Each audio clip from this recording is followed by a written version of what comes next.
Why stay earthbound when prosperity awaits you in the stars? Come to Halcyon, the only colony on the edge of the frontier, owned and operated by corporations.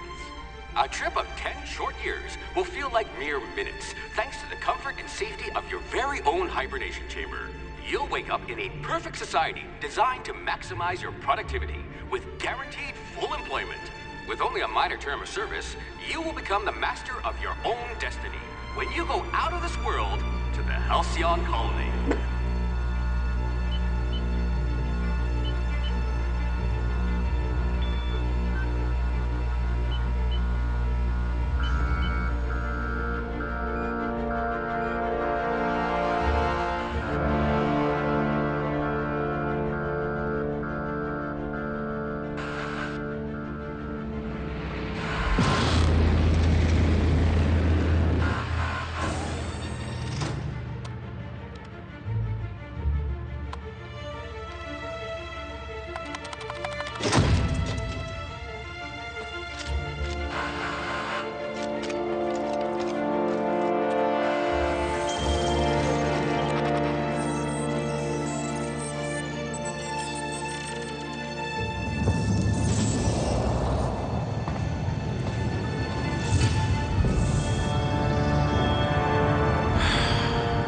Hundreds of thousands of colonists left adrift out here forever, just to keep from damaging the board's bottom line. Disgraceful.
You could probably talk your way out of a landing ticket.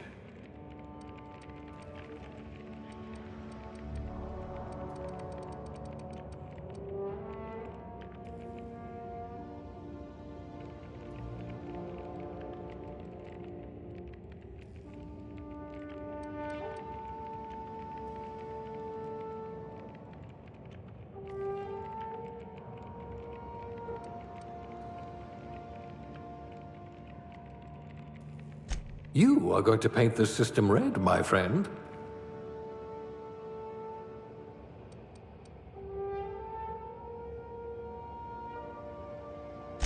Handle bits for a living, huh?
Looks to be your lucky day, my friend.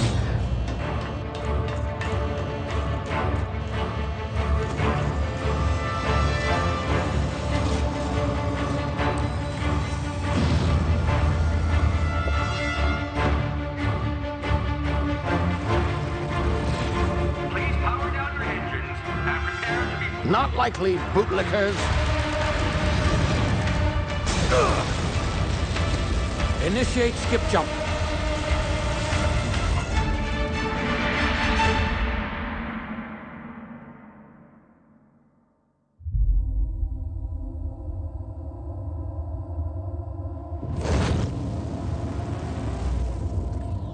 Status. Structural integrity down 25%. Power levels down to 90%. Its drive is Shit. inoperable.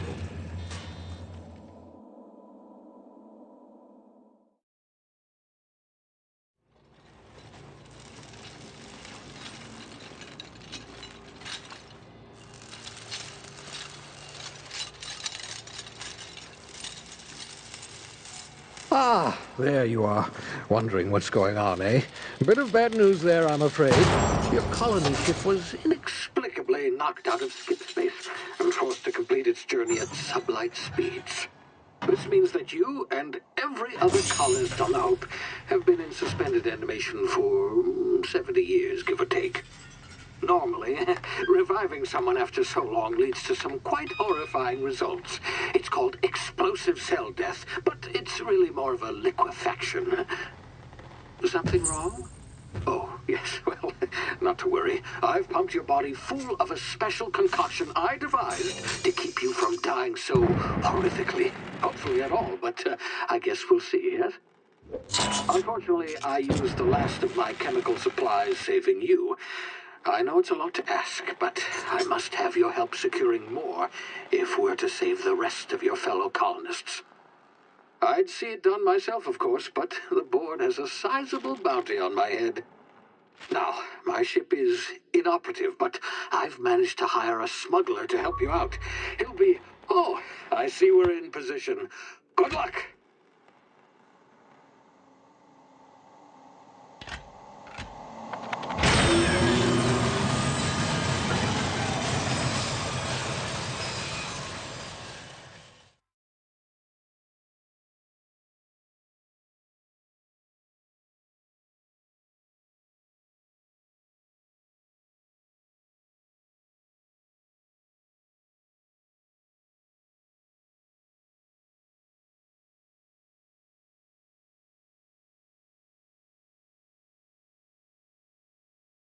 Can you hear me? Is this thing working? Ah, there you are. Now, where were we? Oh, yes, the smuggler. His name is Hawthorne, and he should be waiting for you at the landing site. He's to be your chauffeur, so to speak. Not to worry, I'm told he's a specialist. Dashing gunslinger, one-of-a-kind ship, that sort of thing. You'll like him, I'm sure. I've also outfitted you with a simple wireless monitor, so I can track your progress. I'll check in with you as soon as you land. Good luck. All the colonists are counting on you.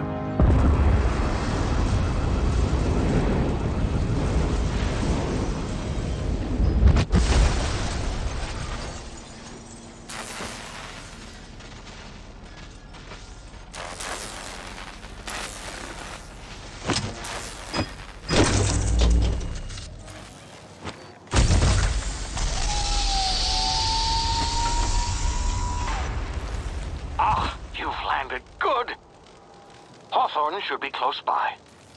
What in law's name? Is that him? Oh, that idiot. I told him to plant the beacon and move away, not stand there holding it. Oh well, no sense in letting his ship go to waste. Hawthorne won't mind you taking his ship. Better you than the board, huh? Not sure I trusted the fellow. Might have gone after the bounty on my head. Shame about the whole squashing thing. Nasty way to go.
now. You've been frozen for a while. There's bound to be unforeseen side effects.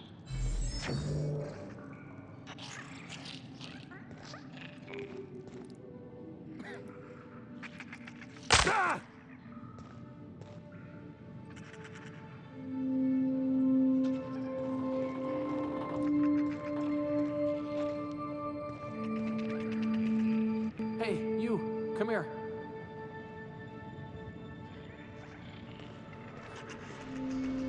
You've tried the best now. Now try the rest. Spacer's choice. Oh, law, that stings.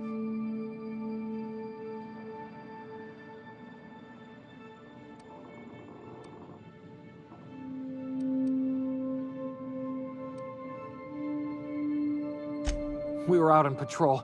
I saw a marauder camp up in the hills. Thought I could take him. Then my gun misfired. Right through my side. I mean, what are the odds of that, right? Just barely scraped by with my life. Crawled in here and blocked off the exit with those canisters.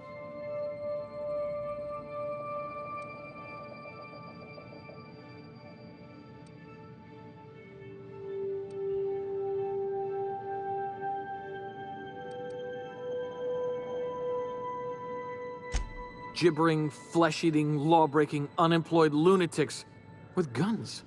Some hull had grounded their spacecraft out in the open. That's a real good way to attract marauders. See those canisters by the entrance? Marauders come sniffing around in here, and I can take them all out with a single shot. Not bad, huh?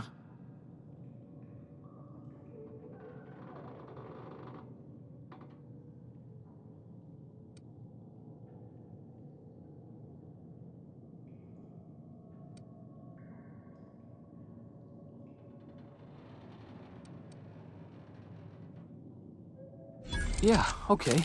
You look like you know your way around a gun.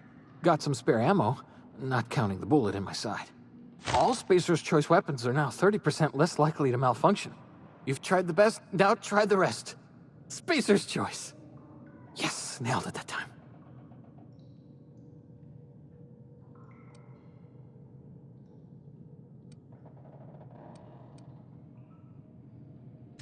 You hit your head or something? You're in Emerald Vale. We're a Spacer's Choice community. Edgewater's a little ways down. Prettiest place in the Vale. Be sure to stop by a provisioner's for a can of our famous salt tuna.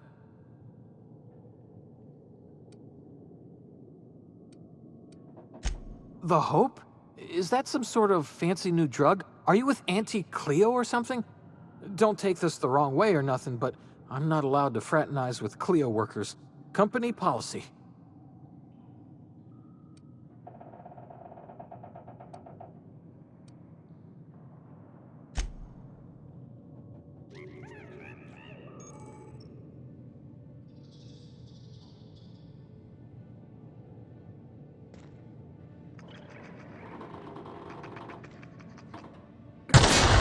Damn it, my ears! Oh, what just happened? Can you hear me? What in the hell? This...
What in the blazes? Where'd you come from? Don't know where you came from, stranger, but you best keep your head down. There's marauders hereabouts, and worse, landing violators. Gall on that rung leech. Landing in the Vale without using an official Spacer's Choice landing pad. I'd slap him with a fine if it weren't for all these marauders shambling about.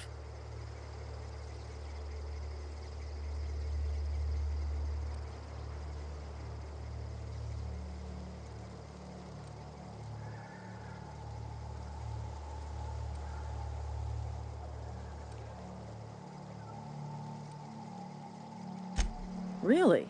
How is he?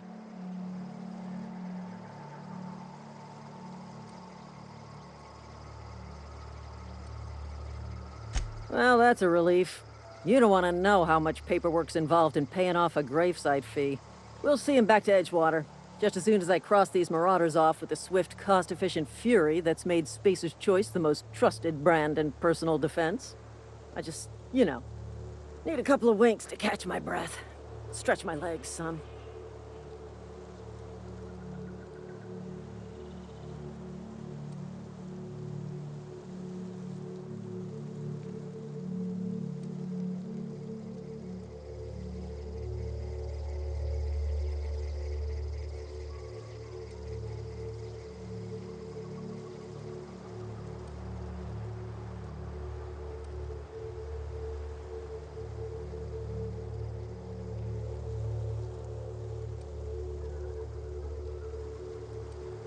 Well, sometimes. Management's real good at cost-benefit analysis. But, seeing as I'm the acting manager in this situation, you know what? You're right. It's time we cross those marauders off, find whoever owns that ship, and file a full report.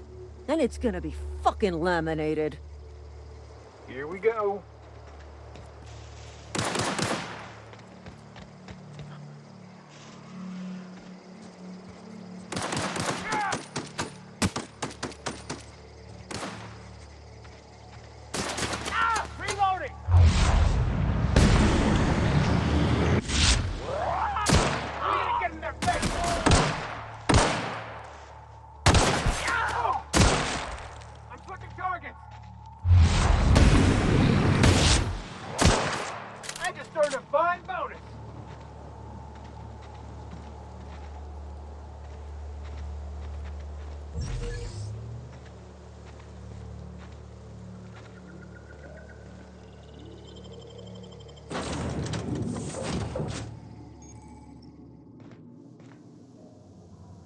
Please be informed that this vessel contains no valuable plunder.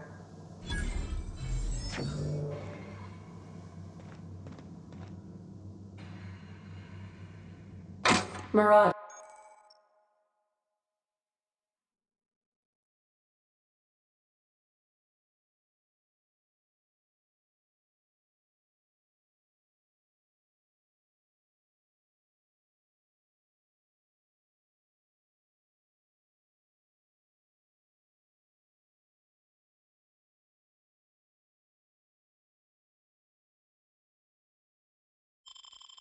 Please be informed that ignoring me is dangerous for your health.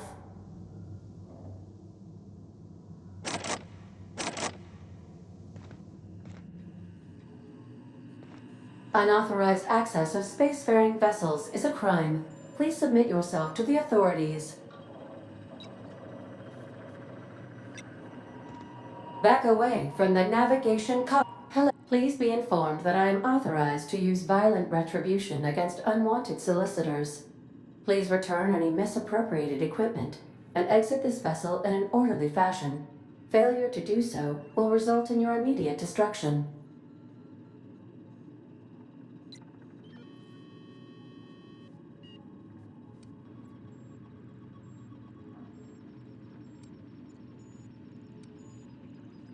I detect an elevated heart rate, indicating dishonesty.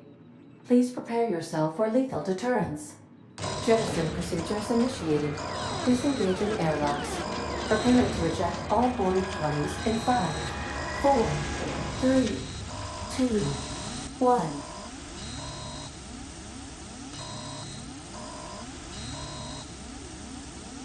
You are still here. My deception protocols have failed. I have been programmed to express disappointment.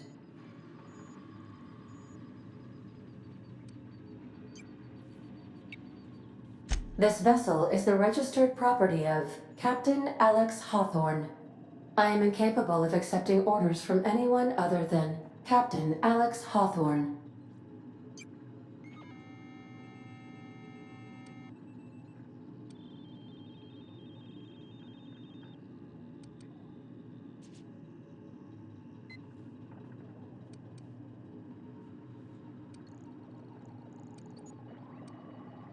I understand.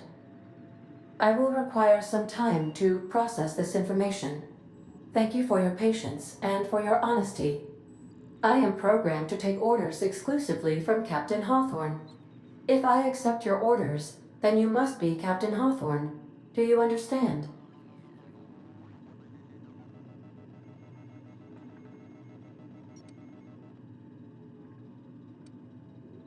Well done, Captain Hawthorne. I see your powers of deductive reasoning remain intact. Unfortunately, our engine is currently inoperable. Our main drive suffered a critical power failure, and we were forced to make an emergency landing. The main drive's power regulator has been irreparably damaged and must be replaced.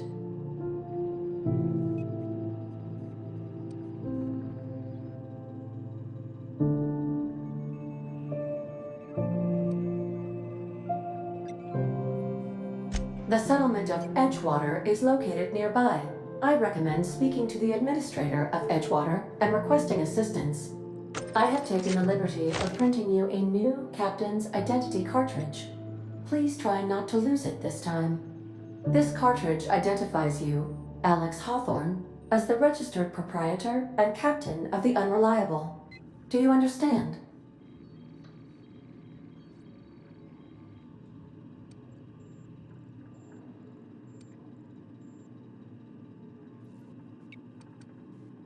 Best of luck in your search for a power regulator. Try to stay alive this time.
These surveillance devices allow me to monitor you constantly. Please ignore them. Due to catastrophic power failure, all doors will remain on security lockdown.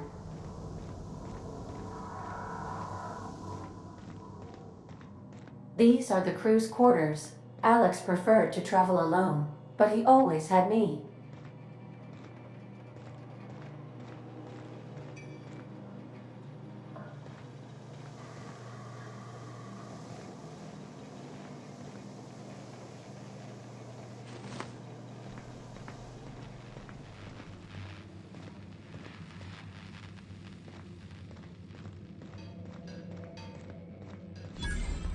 Want to be a brand new you? Try out our respecification machine.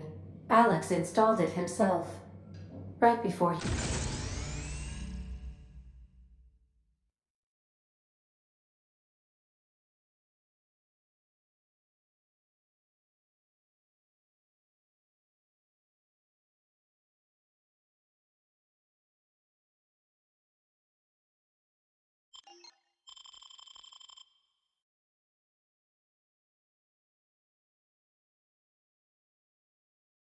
died.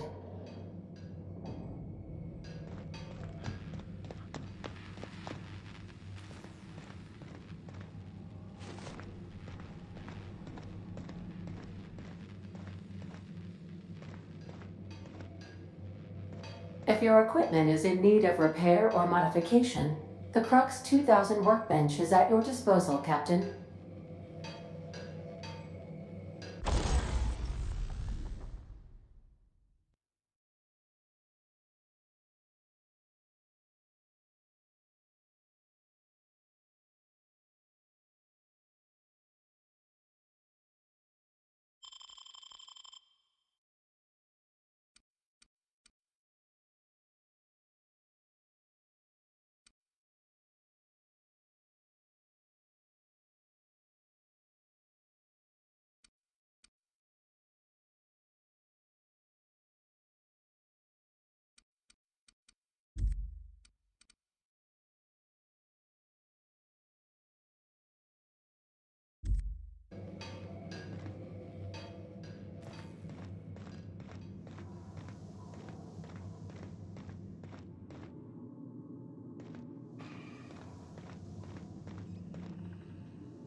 Say, this wouldn't happen to be your ship, would it? Because you sure walked in it like it was your ship. And if this ship is yours, well, mister, you owe Spacer's Choice a hefty fine. I'm afraid we gotta dock your pay.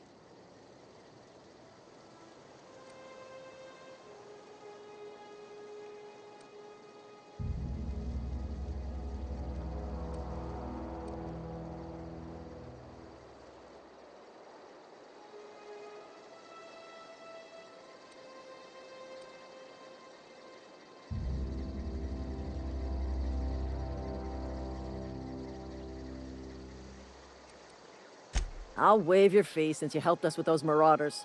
If you're looking for work, talk to the constable down in Edgewater. She's got a bounty on marauders. Edgewater's not too far. Just follow the road east of here, over past the cemetery. Now, if you'll excuse me, I need to inspect the crime scene before I make my report.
Whoa, hey, where'd you come from?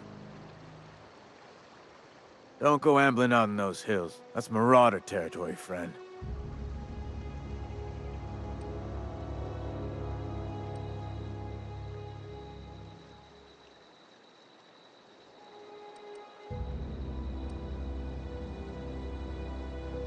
Your pod? What are you on about? You take a bruise to the cranium? Ain't safe out here. You'd best head into town. Avail yourself of Edgewater's high walls. And low prices.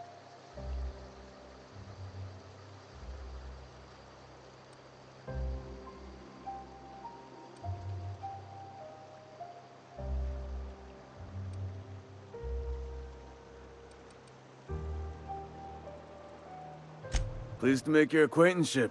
I'd shake your hand, but I've been hauling corpses. You don't want none of that on you. Name's Silas. Junior in humor for the town of Edgewater. We're all part of the Spacer's Choice family.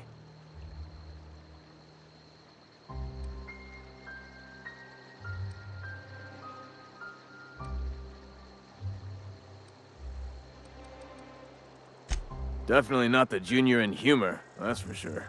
If you've got business inquiries, you should stop by Reed Tobson's office. He's up in the tower above the cannery. Head into town, follow the road. Look, you obviously ain't a worker. What's your racket? You a smuggler? Freelancer?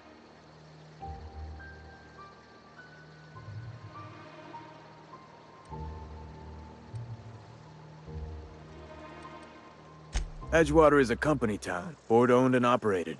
That includes the cemetery. None of us own our grave sites, we rent them from the company. Renting means money. Money means paperwork. Paperwork means signatures. Some of our families become a mite delinquent in paying their dues, you see?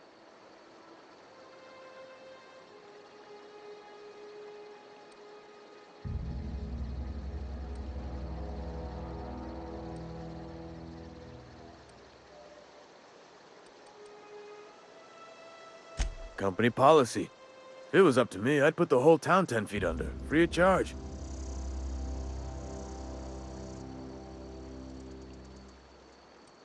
Quotas, mostly. Got a backlog of graves to fill. Bodies won't bury themselves, you know? 4 workers still haven't paid up. Phyllis, Conrad, Ludwig, and Martin Abernathy. He's a special case. You may want to twist his arm a little.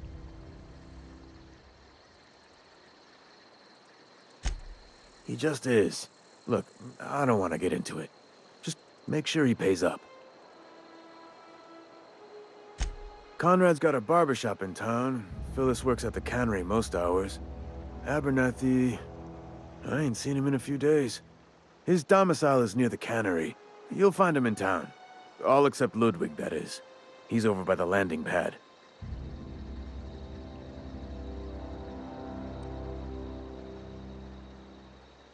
Yeah?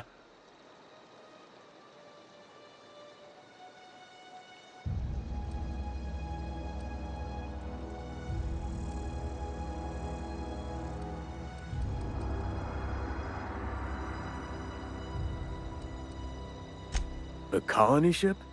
Are you talking about that old rumor? Some great big starship packed full of colonists what got lost in the aether never to be found again? Ain't heard that one since I was but a stripling. Can't say it was terribly convincing far as rumors go. There a reason you asking?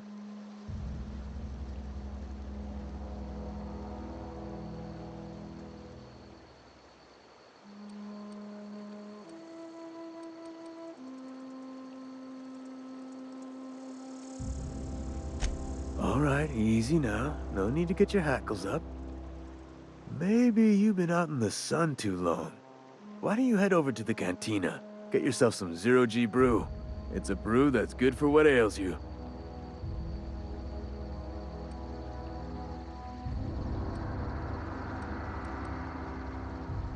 Look, I don't know what's got you caterwauling about hope this and colony that, but you need to stop, or there's gonna be trouble.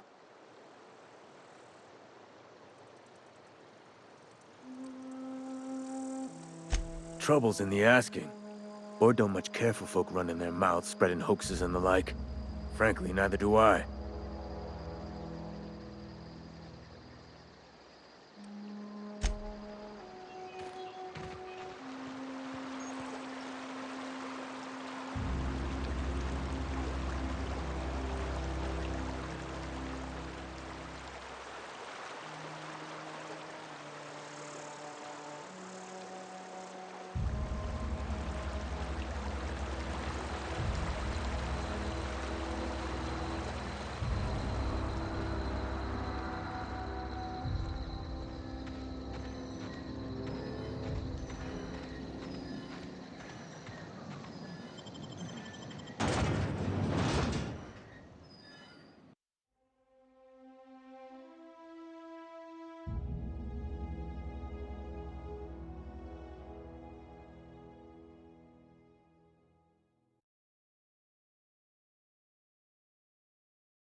And your rations yet?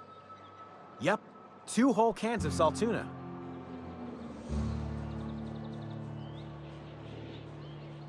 Staying long? We don't get a lot of visitors. Spacer's Choice takes care of its own. Hey. Move along.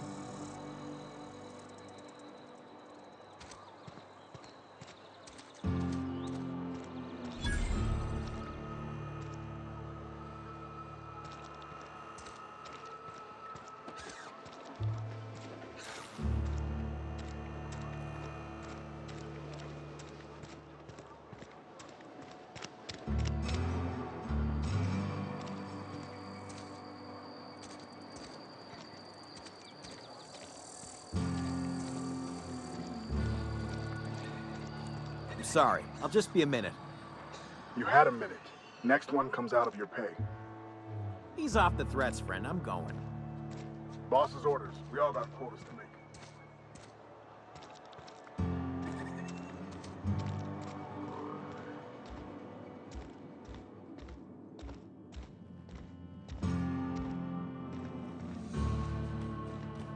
Hey there, Mary. Don't see you round here too often. Oh, I just came to talk to the vicar is all. None of us are above confessionals. What have you got to confess? You ain't thinking of deserting, are you? No. And I resent the accusation.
Grease monkey, Argo?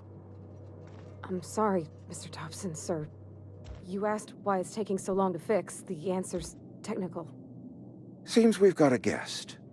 Really now, Parvati, I do wish you'd spoken up. I do apologize. I was given no forewarning of your arrival, or I might have welcomed you at the gates myself.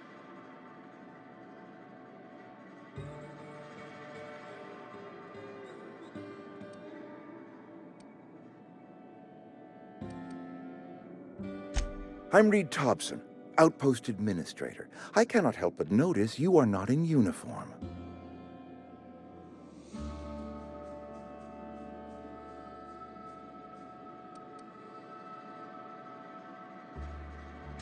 Of course not. I don't have that kind of luck. Seems I allowed my excitement to run away with my wits. Been a few seasons since we've had a visitor pass through.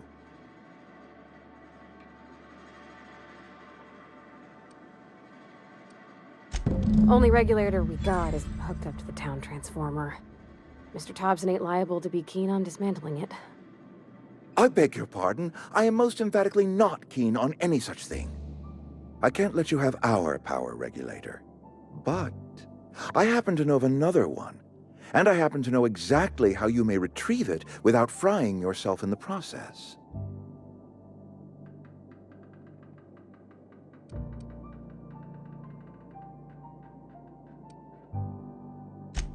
Oh, yes. Saw someone put his hands on a regulator while the power was running. His legs were still twitching when we buried him. There's a power regulator in the old botanical lab. It's mostly abandoned, so all that power is being squandered. Go down to the geothermal plant. Reroute power from the botanical district over to us. Once their power's shut down, you can have their regulator and be along on your way.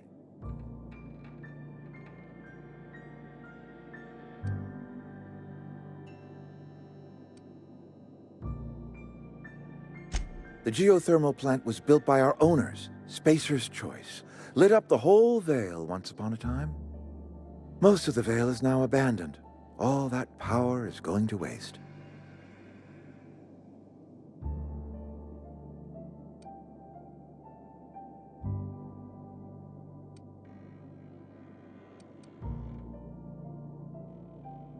I was not entirely sure how to tell you this. The botanical labs are not legally inhabited, but there are people who live there.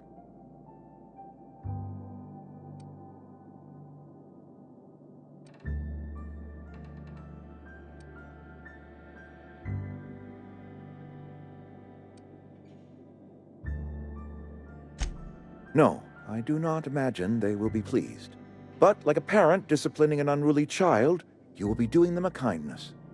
The people living in the botanical labs, they're deserters, former workers. I need them back at their posts. I need them to come home.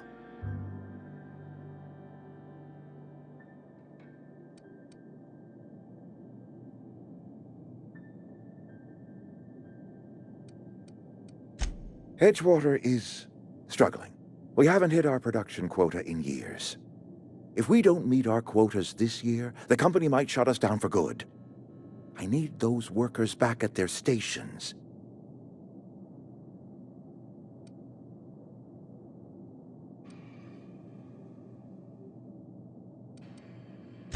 My hope is that by cutting off their power, you will convince those deserters to come back to town.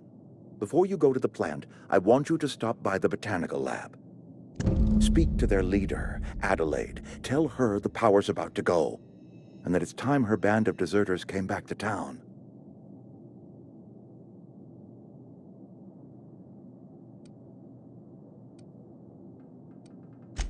Adelaide's older than the other deserters. She's dignified, kindly. From what I understand, her camp looks to her for leadership.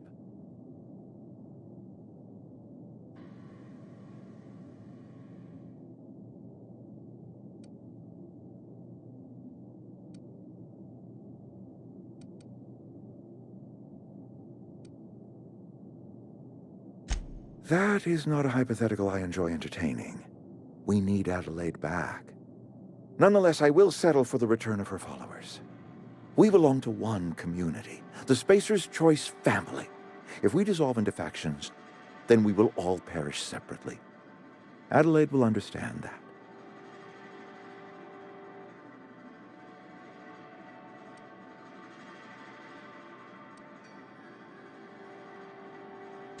My dad told me all about the plant. Taught me all he knew. I could come in useful. I mean, if that's all right with you, Mr. Tobson. Sir. I hesitate to part ways with Miss Holcomb, but I cannot deny that she is talented and may prove useful to you. You will need an administrative passcode in order to enter the plant. I am trusting you with mine, and trusting Miss Holcomb to guide you if you'd like.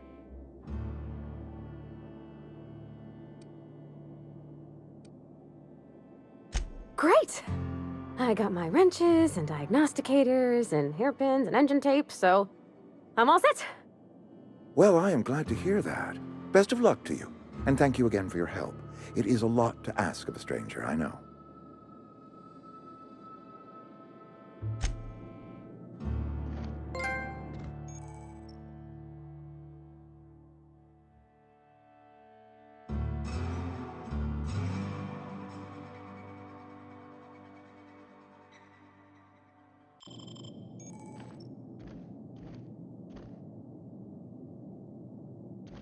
We better clear out of Mr. Tobson's office before we talk.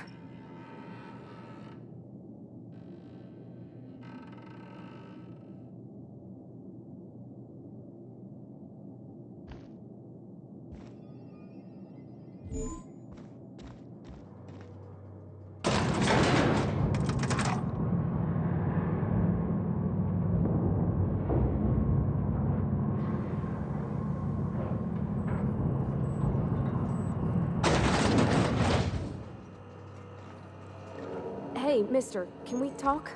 Sorry. Can we talk? It's just, Mr. Tobson has his own view on matters, on account of it's his job and what all, but that's not the only side of the tale.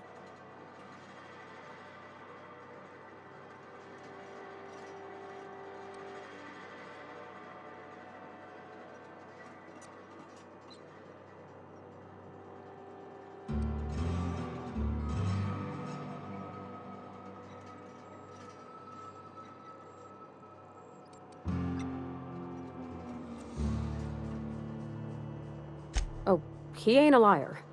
He believes every word he says. It's just, he doesn't always get where other folk are talking from. To Mr. Tobson, a person's a gear. It does its job quiet-like. If it squeaks or stutters, it gets replaced. The deserters are decent folk. I knew some of them before they left.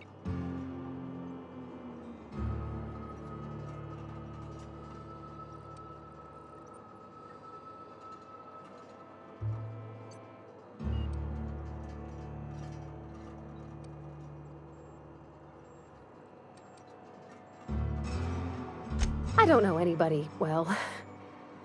I mostly listen to them talk, kept my head down. There was a boy named Thomas who used to follow me around, asking questions about the stuff I fixed. He was real sweet to me.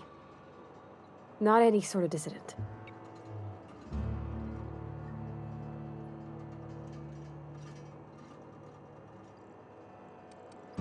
Miss McDevitt? Oh, gosh, no. She was a real important person.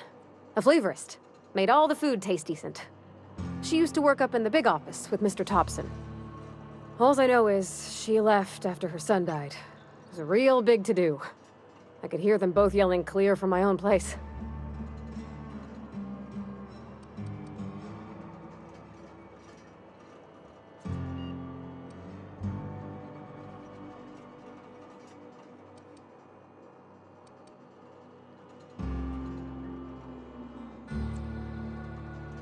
Can't say as I know. I wasn't there.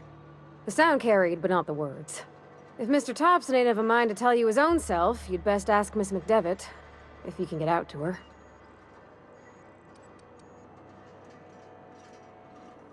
Mr. Tobson's aiming to take away their power. They'll have no lights to see, nor heat to cook. They'll be at the mercy of marauders, or worse. It don't seem right to me, mister. I think you should talk to the town's vicar about it. Max, his name is.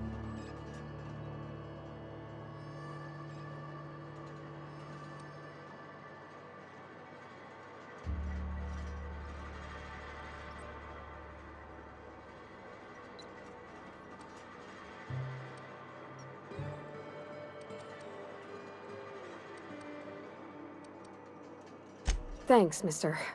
I just think when you gotta make a decision that'll hurt somebody, it's best to think on the right and wrong of it. That's what my dad used to say anyways.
Sorry, I'll just be a minute.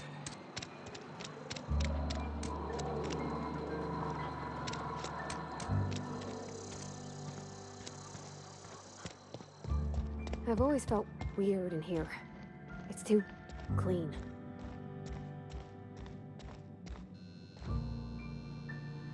Yes, what is it? You're an outsider. Fantastic. Vicar Maximilian de Soto at your service. Or Vicar Max, if you're the sort who prefers brevity. And Ms. Holcomb as well. How rare to see you out. And with a complete stranger. Curious. Just tagging along, Vicar de Soto. Don't mind me. I so rarely get new people to talk to. Name your poison, anything at all. Spiritual counseling? This season's tossball predictions? The quickest way out of town?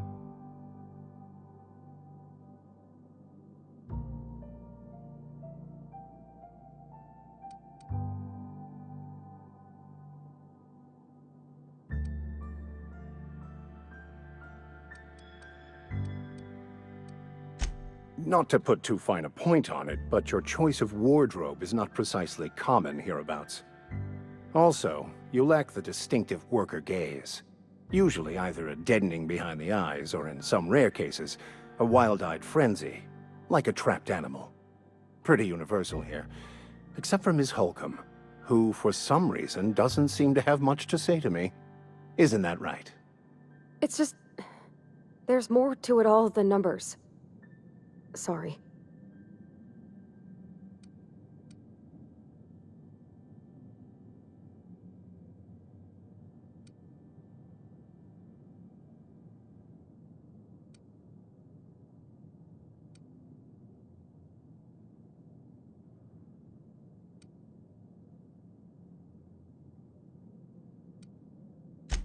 I'm simply bemoaning the level of spiritual awareness in this town.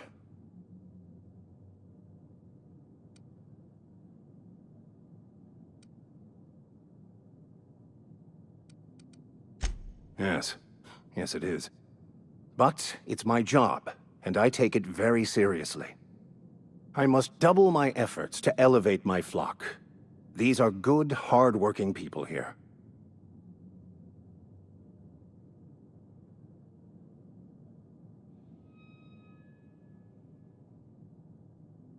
What? I thought you would talk to him. You wanted to speak to me, Ms. Holcomb? Every time I've tried to engage you in conversation, you look at the floor, answer in single words, and slink away. I can't imagine what would be so grave as to drive her to my mission. What has Mr. Tobson asked you to do?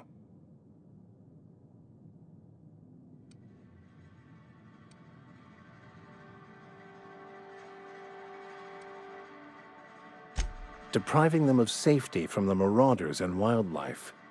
I can see why that troubles you. Miss Holcomb has a soft heart. Always has, if you believe the talk.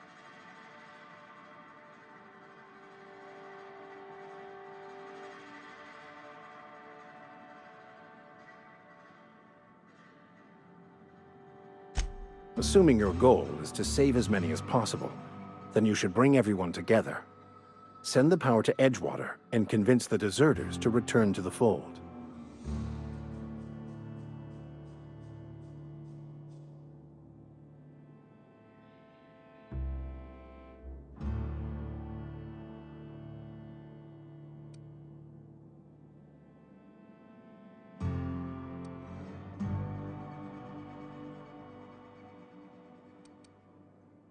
Not if things are left to stand as they are. If you don't mind a bit of unsolicited advice, be cautious on your way to the geothermal plant. It is not as safe as you might assume.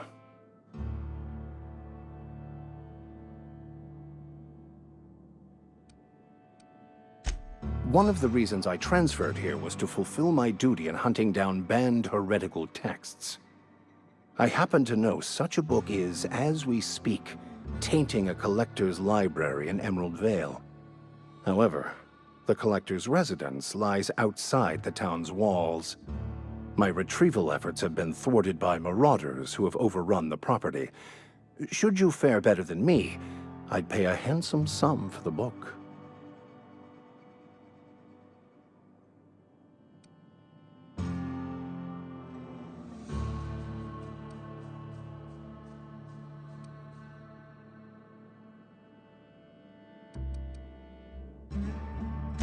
It's a handwritten journal.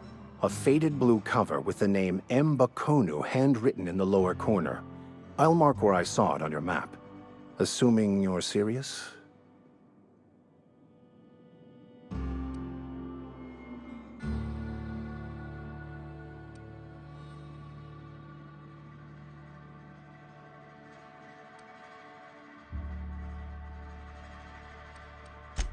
It is not only a beautiful relic of a bygone time, it's also the thoughts of an early thinker on the nature of man's place in the cosmos. Not many in this colony could understand its true value, should they ever read it.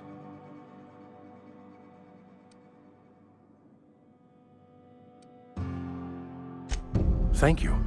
If you retrieve it, you can always find me here.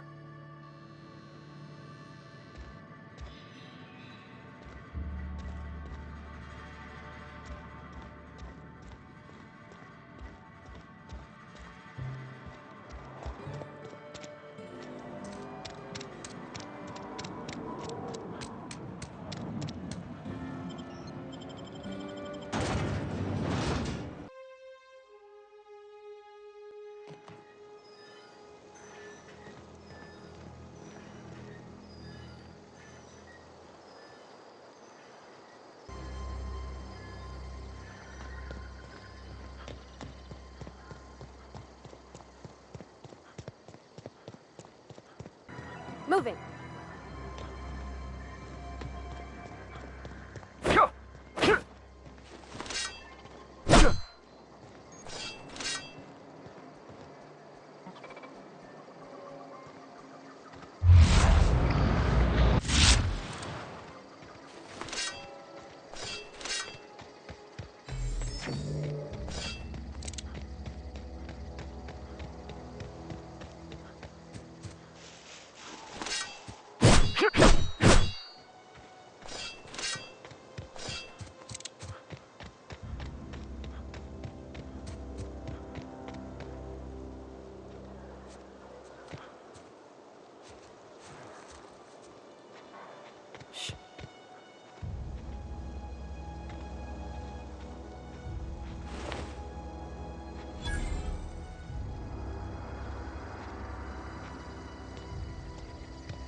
Where are we headed?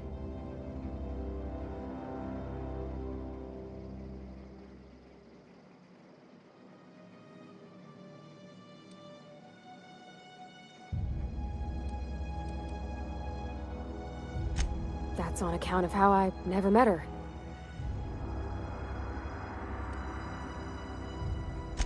She was in another division of the Spacer's Choice family. She worked in the Vale a few months, sorting the cannery computers. Her contract said any kids she had, expected or not, belonged to her office from the time of conception. So when I was born, I got sent here.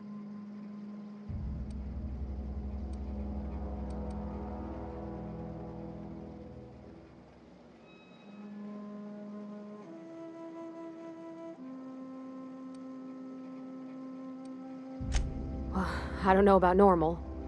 Dad said she worked under some kind of special contract. It's sensible. Dad just fixed machines. She did some kind of crazy math, high-level stuff. Better to raise me on his time than hers.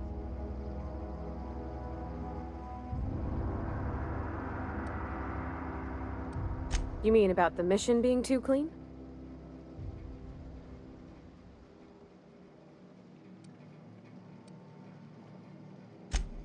I know, but Vicker says the universe is a machine, that it runs by law.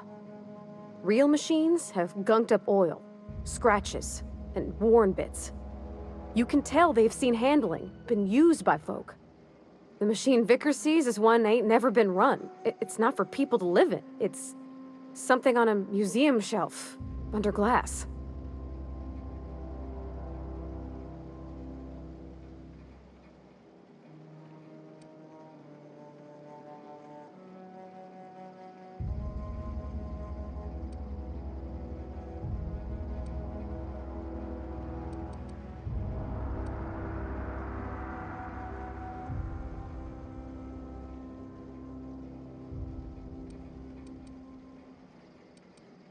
The Vicar's about the only soul in the Vale who spends his time thinking on what is and ain't right. It's just that when he looks at me, I feel I'd disappoint him.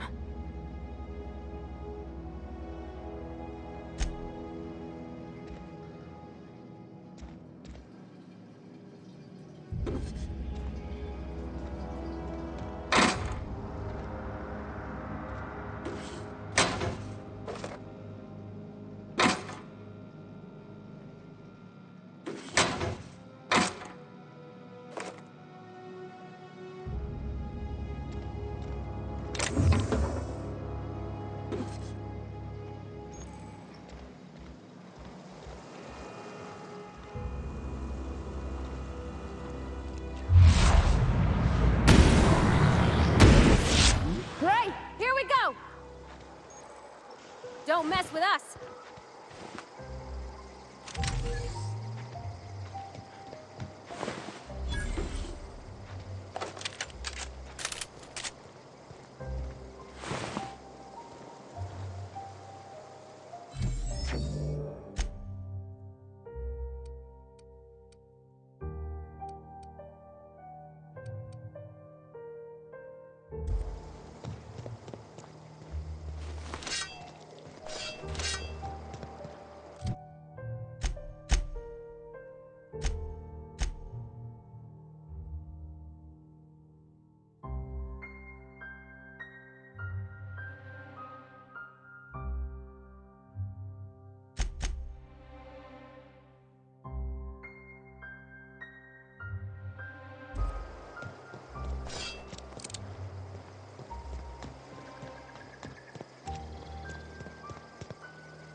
going.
You're fast.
Together.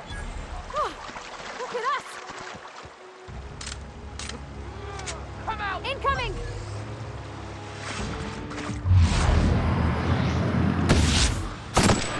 Down they go.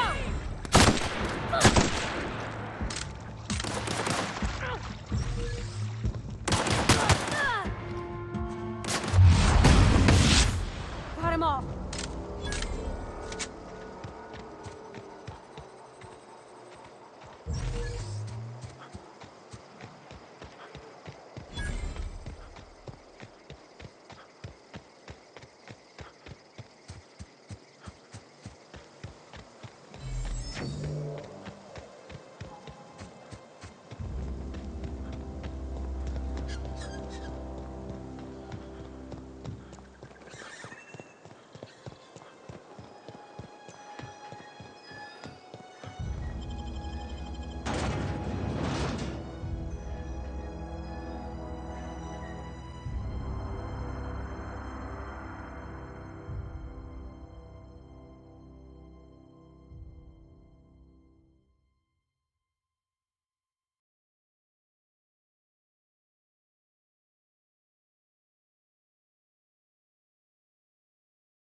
Hey, you hear about Wilson? Heard Marauders got in.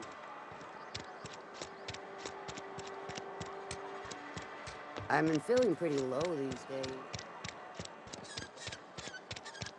Another day at the cannery. You think corporate's ever gonna visit?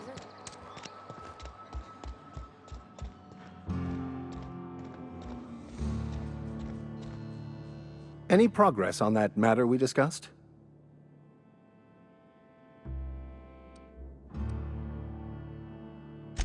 Wonderful. This is fantastic. Well worth all the sacrifices I... Wait. What the fuck is this? Is this... French? I can't fucking read French. It's a law-forsaken joke is what it is. French! Ha! I was so high and mighty, preaching to the yokels about following the plan, while fighting it at every turn.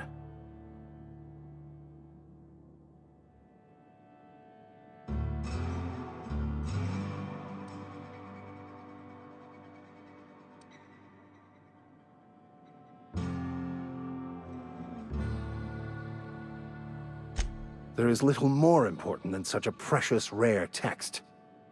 I've spent my life searching for the keys to unlocking the secrets of the universal equation that underlies the plan. I had hoped this book held some of those answers. I became so desperate, I even got myself assigned to this plague-ridden backwater to find the damn thing. All the time and suffering I've spent. Wasted.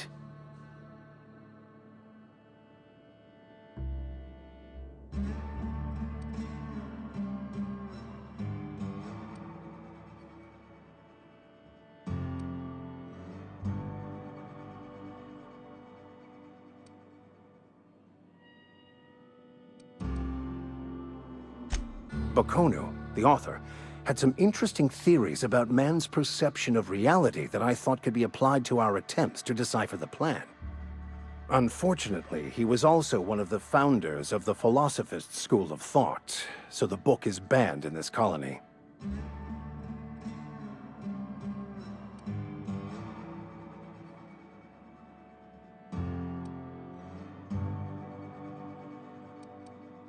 Philosophism's a false religion that stands in contradiction to almost everything we know to be true.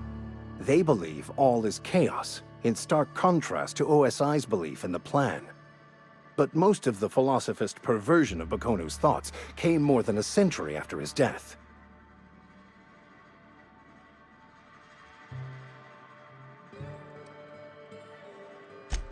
Please. As if my life should have no greater meaning than proselytizing to a bunch of feeble-minded wretches. Nothing could be more excruciating than discussing the true nature of reality with people who have no interest beyond their next Aetherwave program. But that's neither here nor there. What I need to do now is to find a translator, obviously. But to do that, I'll first need to secure transport. You have a ship. Perhaps I could make myself of use to your crew.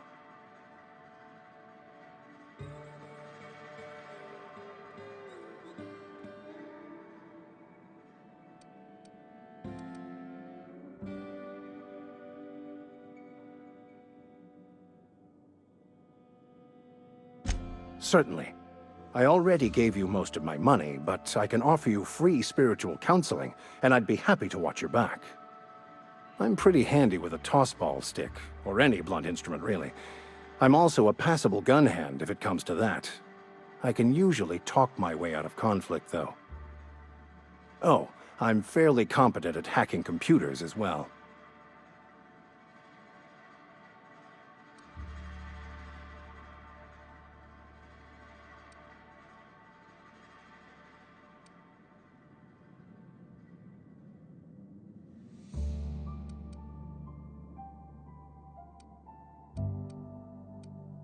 Well, understanding computers is, though I admit I took it further than most. And I was quite the 32nd back during my seminary days. Left many an opponent bleeding on the field.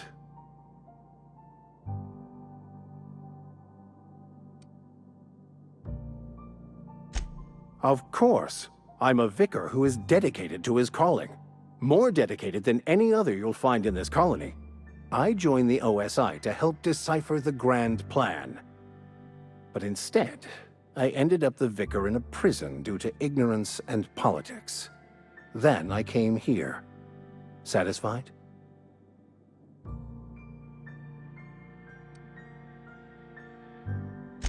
Most laypeople are not aware of this, but we've not discovered any new insights into the plan for a long, long time. I had an idea that we should welcome the truth, no matter where we found it. I had the worse idea to share my thoughts with a superior. And that's the long and short of it. So, what do you think? Fantastic. Let me get my things in order and I'll catch up with you. Edgewater's gonna miss you. Folk here always had good things to say about their vicar. Thank you, Ms. Holcomb. I'll be glad for the change of scenery, and to leave this place behind. I shall see you on the ship, Captain, whenever you're ready to leave Emerald Vale.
Go.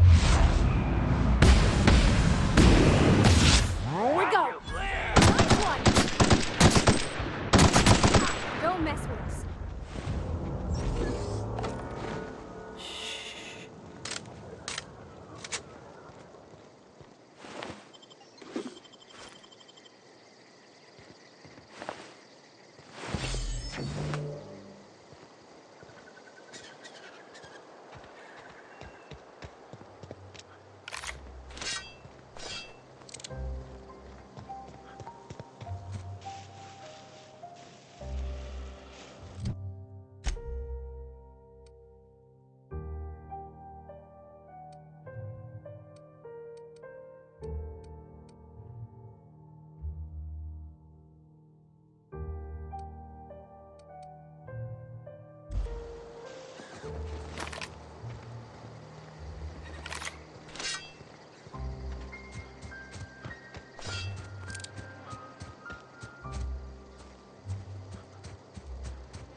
Sure.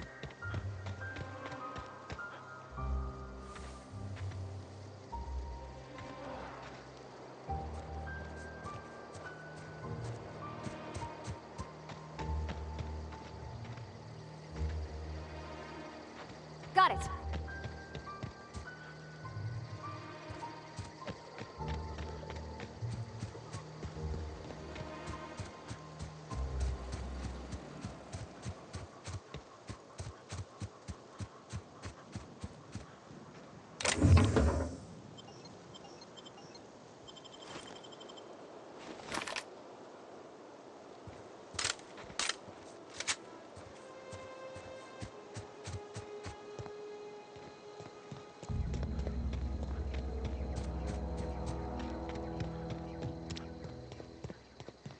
Move along, stranger.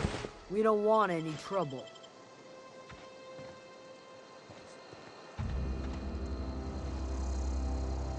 I don't know you. Whatever you're looking for, it ain't here. Move along.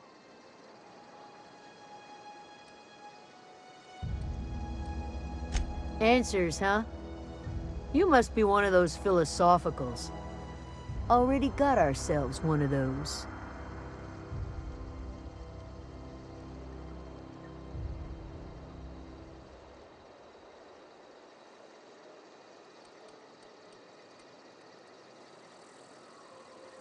Yeah, that's us. And you can tell Tobson we're doing just fine by ourselves. If you're gonna start wandering around my camp, know that I got my sights on you.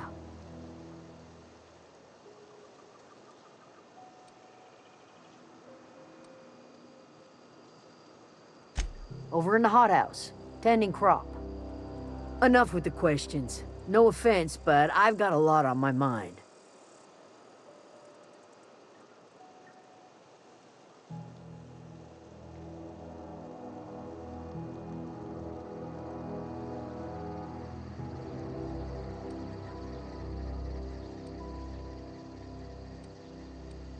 You don't know what enough with the questions means? No, I'm sorry. That was unworthy of me. Lady named Zoe went missing some nights ago. Just up and vanished without a trace. Now I'm pacing around wondering if marauders got to her.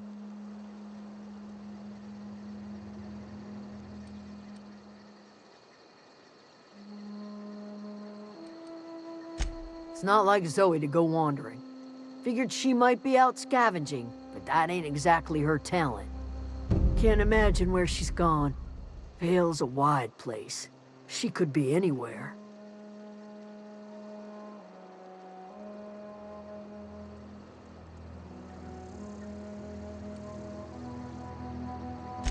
Appreciate it. Honest.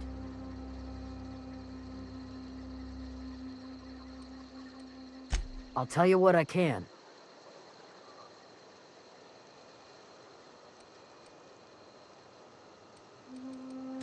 Vex me. If she told anybody, they ain't telling me. I'd check her room, but I got yelled at for snooping once already.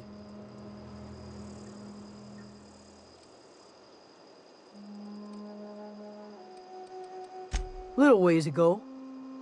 She was always obsessing over her serial dramas. Wanted to see what the fuss was about.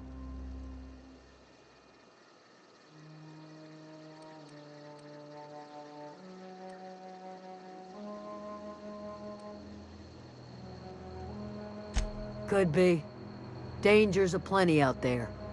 No telling why marauders would steal somebody like Zoe. Got no useful skill as far as I could tell.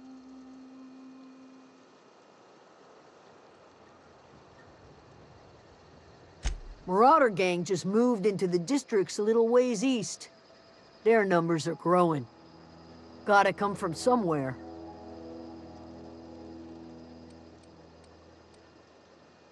Well, enough to know we never got on. Zoe and Stefan were close. If anybody knows the workings of her mind, he does.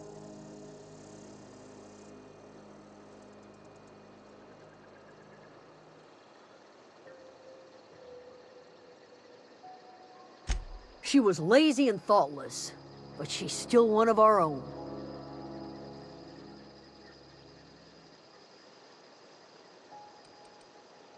What is it?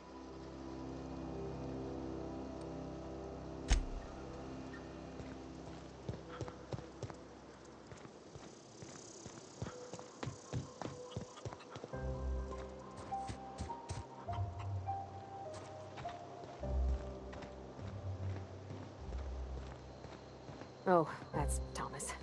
He used to follow me around before he left the cannery.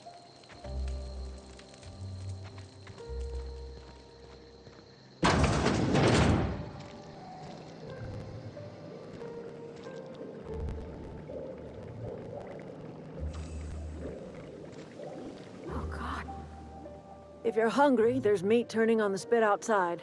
If you're bearing illness, find a place to lay your head down and I'll fetch you a poultice. Whatever your troubles with Edgewater, leave them at the gates and be welcomed here. Any questions, dear?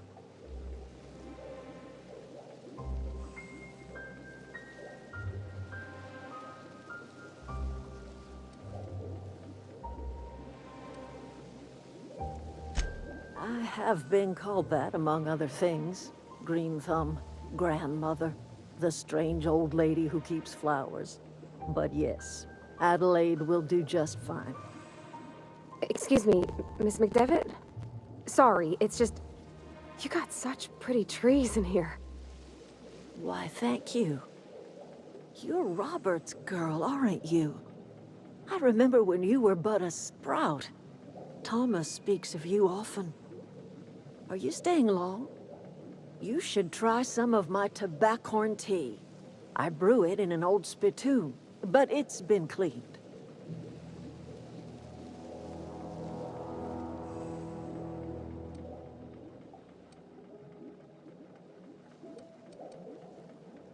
No, dear. The garden belongs to us all. Life is the gift of the universe, and the universe yields its bounty equally, absent of prejudice.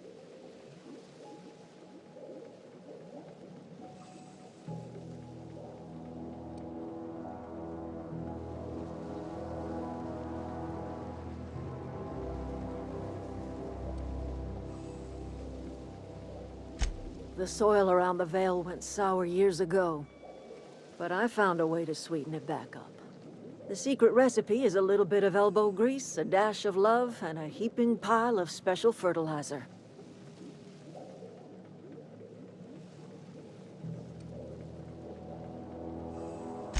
A home for anyone who's ever turned their backs on Edgewater. A home for those of us with nowhere left to go and nothing to lose. So, like the spores of the puffball, cast on the wind and alighting on fresh soil, we put down new roots.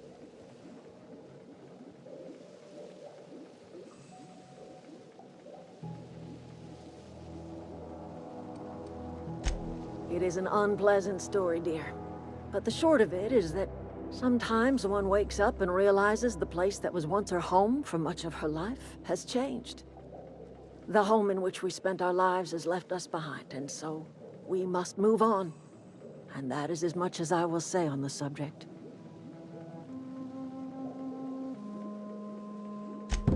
Reed Tobson? You here on behalf of that cold-eyed reptile? Let's hear it. What's Reed's idea of peace, then?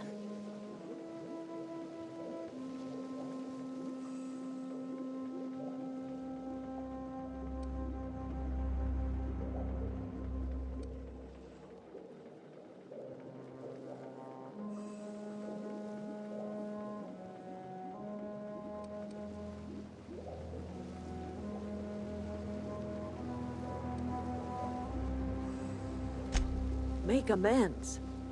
Spare me. Only thing Reed knows how to make is a mess. Like everything else that comes out of Edgewater, that peace offering is canned. I and my own are living just fine out here by ourselves.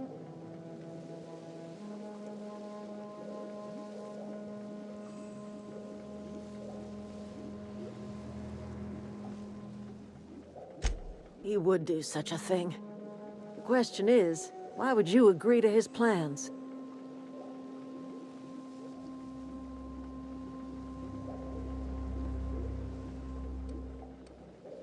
Cannery's got a regulator. You want ship parts, you ought to rip them out of the cannery's guts and leave us be. If you're going down to the plant, you should divert power away from Edgewater and toward our end of the grid. Think about it. You'd be liberating an entire town from a lifetime of service to that odious cannery. Seems the sort of thing a hero would do.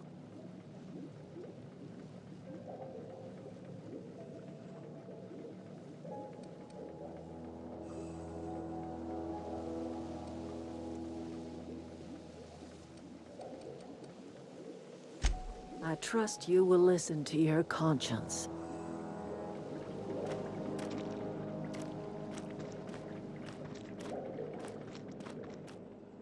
Anything else I can do for you?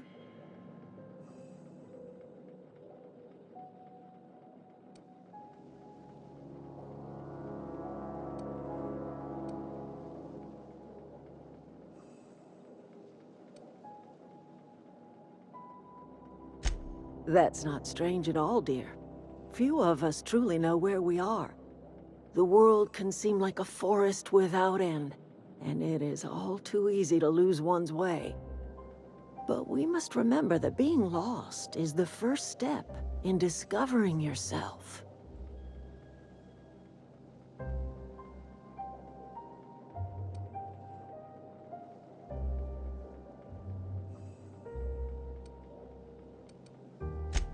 This is the old botanical lab, in Emerald Vale, on Terra 2.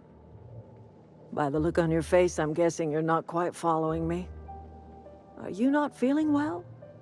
Ought to lay your head down if you're running fever.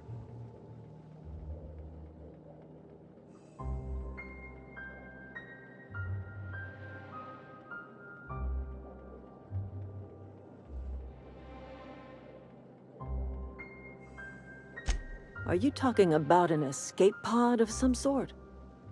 Where did you say you were from?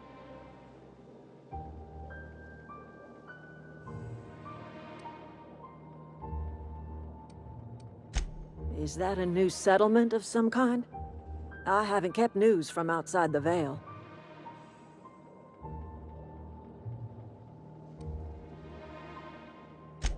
Oh dear, I see what's happening. You've been taking Adrena time. That stuff will burn right through your upper story, leave you raving and babbling. You ought to try some of my purgative tea. Won't cure what ails you, but it will distract you for a spell.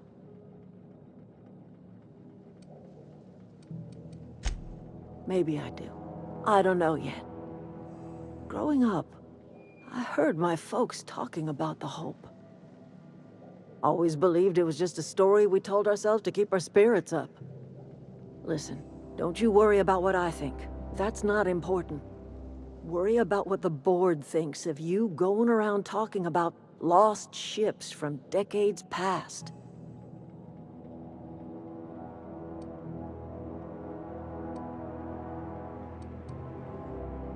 No, but the board may have reason to fear you.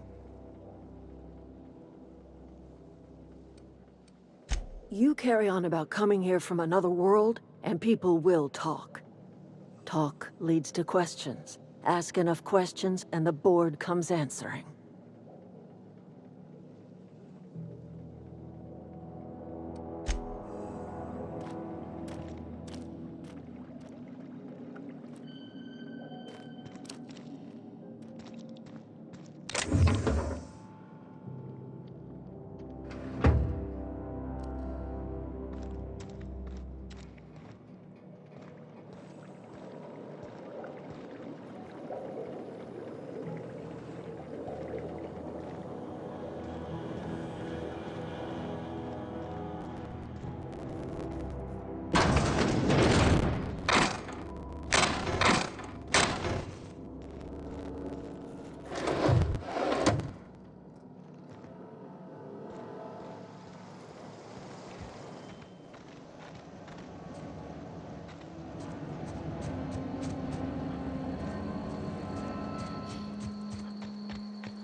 wanted to poke around in here.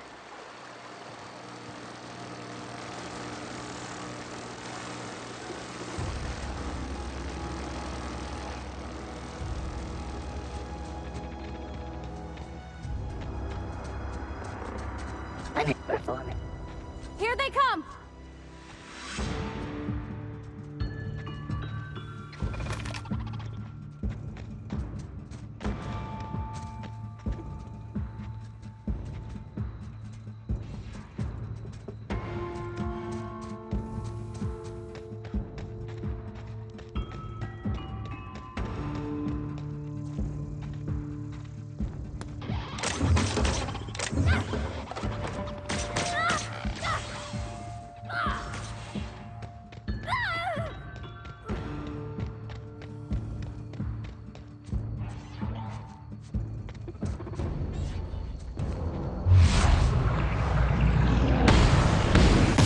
Here we go!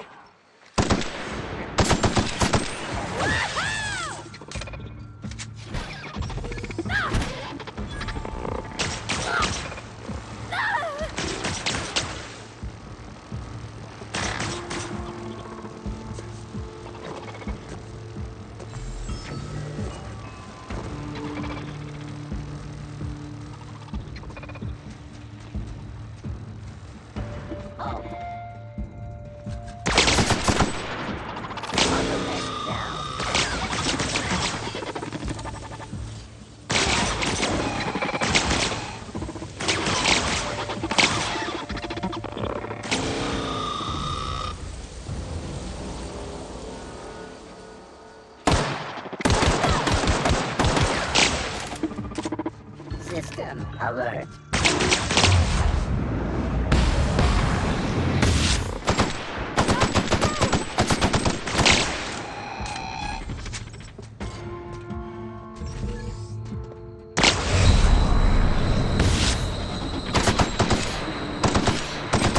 We did it! He took one down!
The control room should be off to the right. I hope we're doing the right thing.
we headed?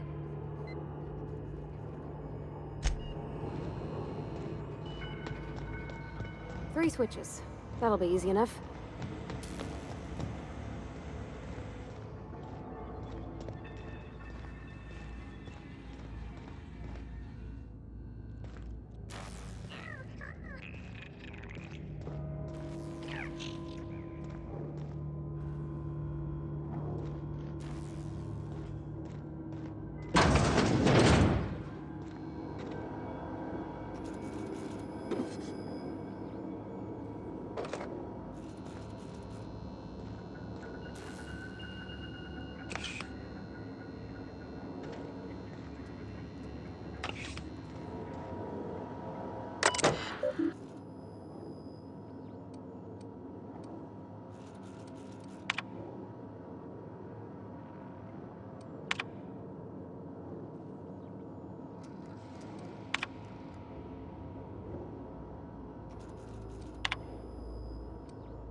Processing. Here we go! Security patrol initiated.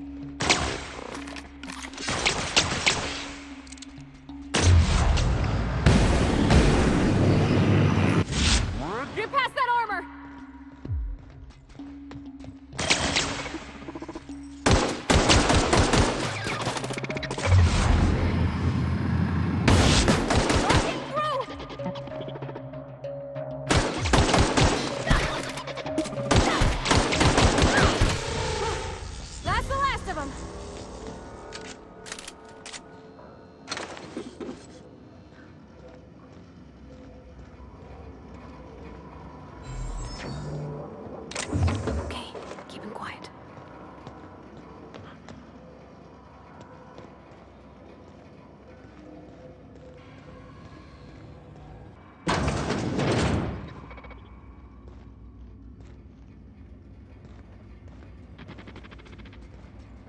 I'm searching for...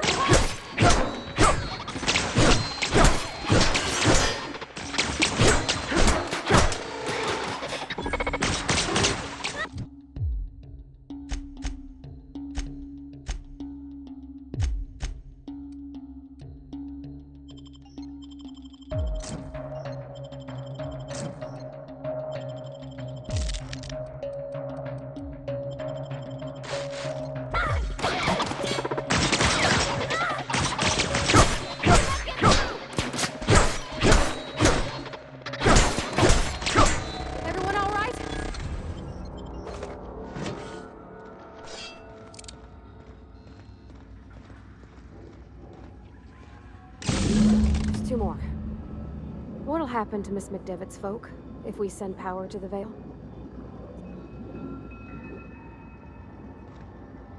Something you need?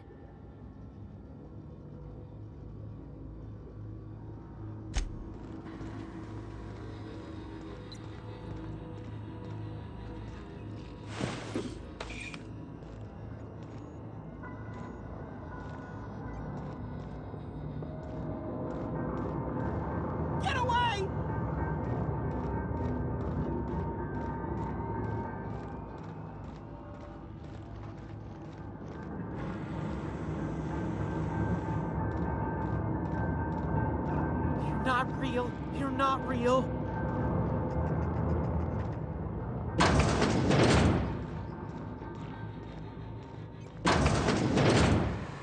Mind the steam. You're liable to get scalded. System. Look out!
If we send the power to Miss McDevitt, what happens to the Vale?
All I know is the decision's final.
Once we do this, there's no going back. Hey, mister? Look, I know you want your power regulator and all, but I just gotta ask you. Do you understand what you're about to do?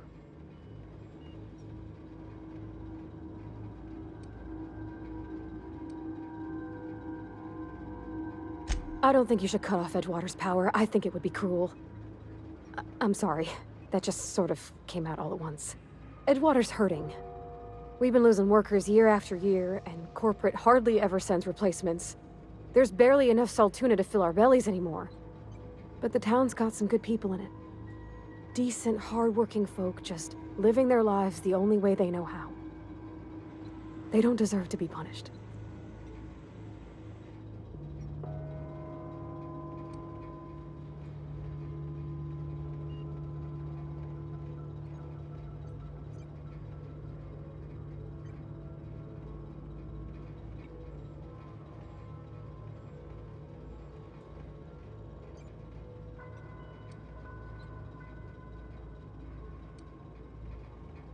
That sure sounds like Mr. Tobson. If he was standing here, I imagine he'd remind us of how we're all one big, happy Spacer's Choice family. In Mr. Tobson's eyes, those deserters are still part of the Spacer's Choice family. The family must work together in order to survive. I hate to say it, but I think Mr. Tobson's got a point. Unless those deserters come back, Edgewater's as good as dead. Cutting off their power might be the only way.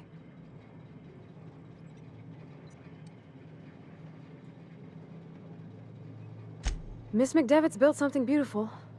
Somehow, she's talked the ground into giving life again. It's plain to see she's made the Vale a better place. Fed the hungry, tended the sick. Gave a home to those that had none. But Miss McDevitt delights in Edgewater's suffering. She wants to hurt the town. Do you really want to be party to that kind of hatred?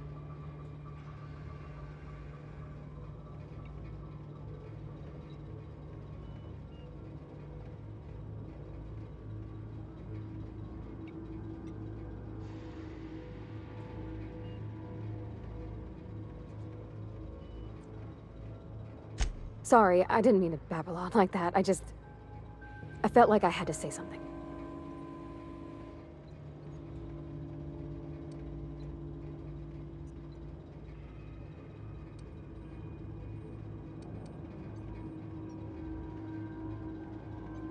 Really? I mean, wow. Thanks. No one's ever told me those words in that order.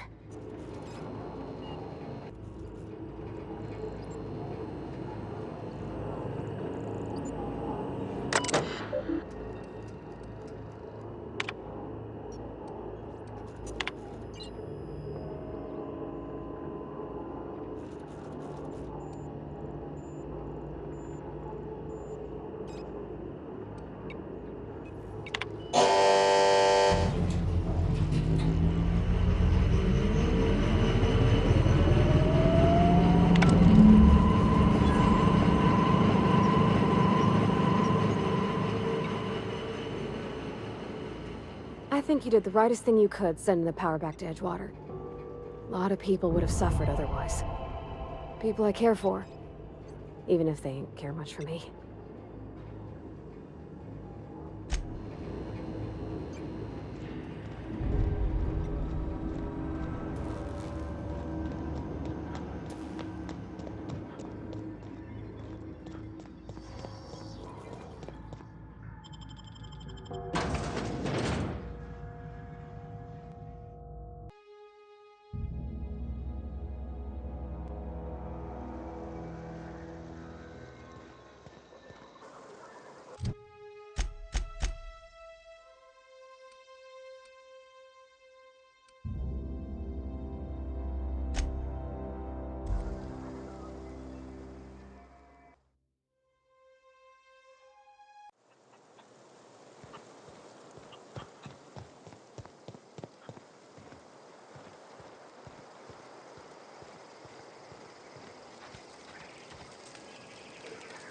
Adelaide's okay. I know, I'm trying to think.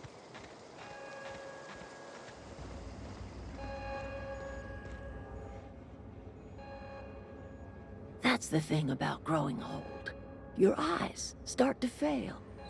Elsewise, I would have seen you for the snake that you are, chopped you into pieces and roasted you on a spit. This is all you're doing. Cutting off my power, killing off my garden. Without refrigeration, my food will spoil, and my flock will starve. I want to ask you this in private, away from the eyes of my flock, so they do not see me lose my temper. Tell me, why did you do it?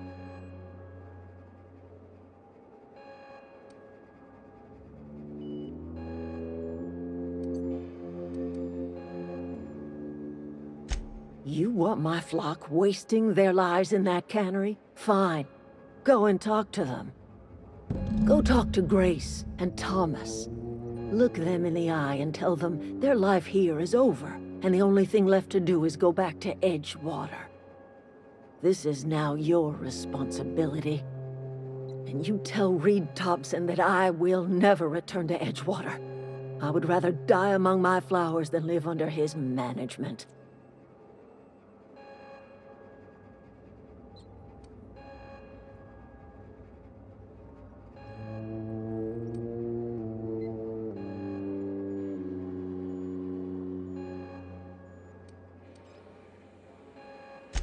My son worked in that cannery. When the plague started coming, he was one of the first to fall sick. We had a store of medicine locked away, but Reed refused to treat him. Said my boy didn't deserve treatment. Said the medicine would have been wasted on him. So I buried my boy in the cemetery, gathered my belongings, and left. That's as much of the story as you need to hear.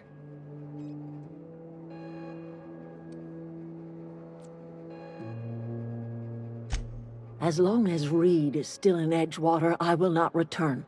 Those are my terms. You offering to cross Reed off, huh? This some sort of twisted reparation for what you've done? Or you just looking for a chance to sow some chaos?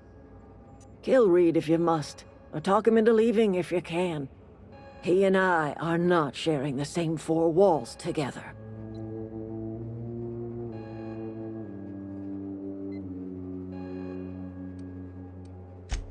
Tell Reed that I can make his people healthy again. I can end their plague. Start a new garden right in the cannery. 3 square meals for every man and woman in Edgewater. Tell him how I've made the Vale bloom again. The soil has whispered its secrets to me, and I alone know how to breathe life back into the earth. The secret is human corpses. I've been grinding them up in my fertilizer for years. Marauder, worker, don't matter much to me. The human body is rich with nutrients.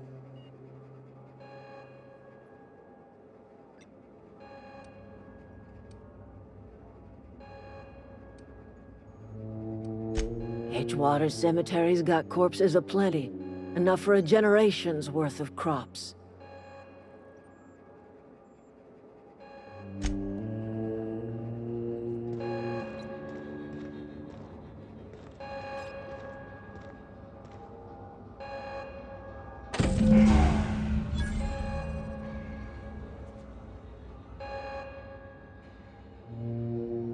Look at that. The snake's come back.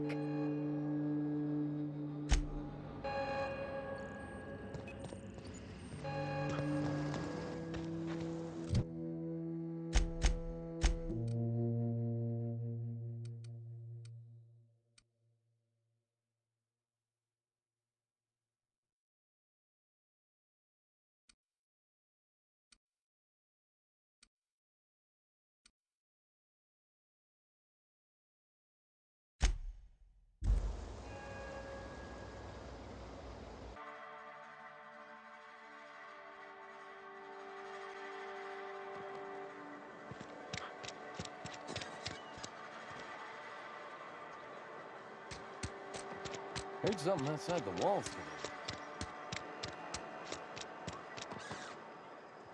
Wonder if the plague's ever gonna...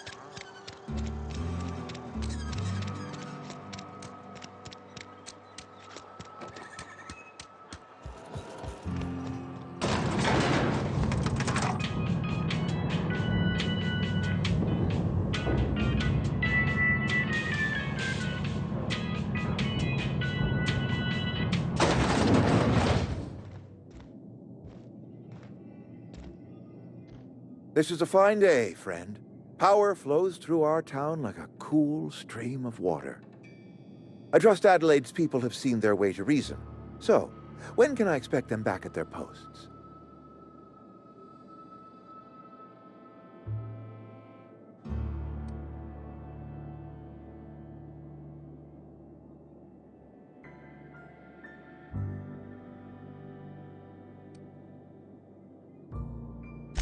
Then we are at an impasse.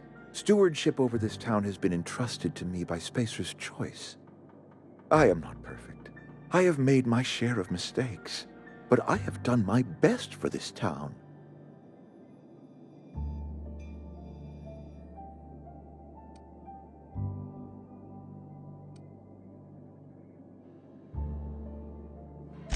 Her son got sick with plague a couple years back. Company never gave us enough medication to treat the whole town. So I had to choose, you see. Adelaide's child or someone else's. She's never forgiven me. I don't expect she ever will.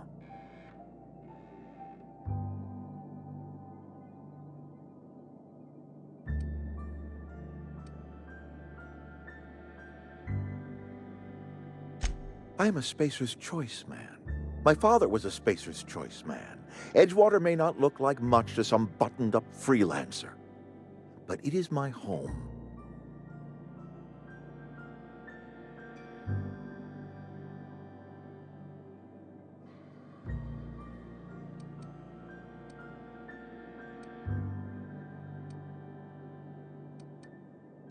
Unless you can demonstrate to me that we are helpless without her, I see no reason why I should stand down.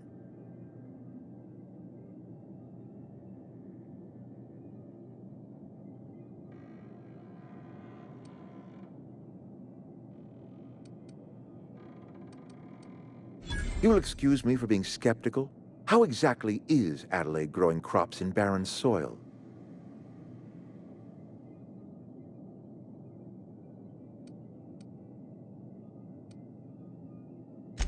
Adelaide has been using dead bodies in her fertilizer? That's... Come to think of it, that's a stroke of brilliance. What a remarkably efficient solution.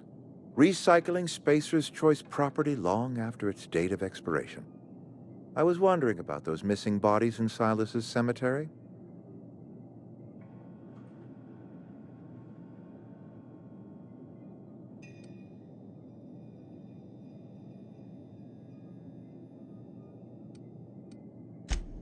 So Adelaide wants me gone.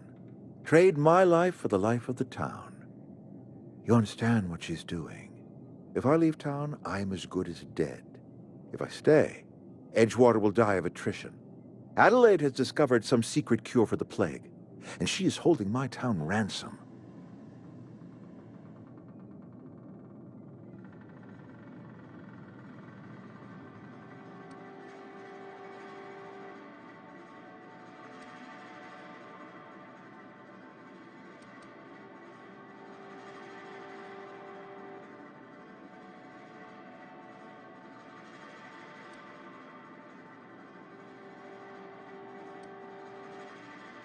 No, I don't expect you to do any such thing. Edgewater is my own responsibility, and you have done quite enough for me already.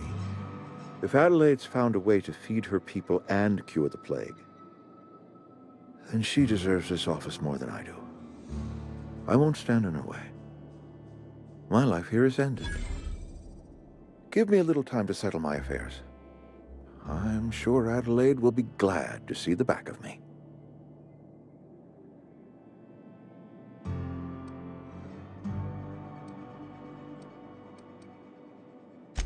I have always tried to do right by my town. It has never been easy. A couple months ago, I might have put in for a transfer. It's a big colony. Spacer's Choice has other towns. Now, I couldn't show my face in any of them.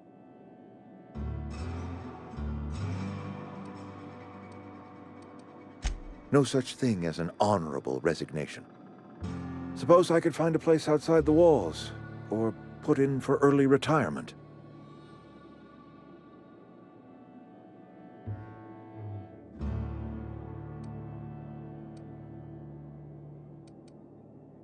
I don't know. I could see myself lasting a week.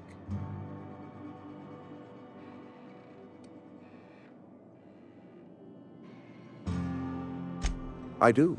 Adelaide's found a cure for the plague. And she knows how to tend a crop. She's what this town needs.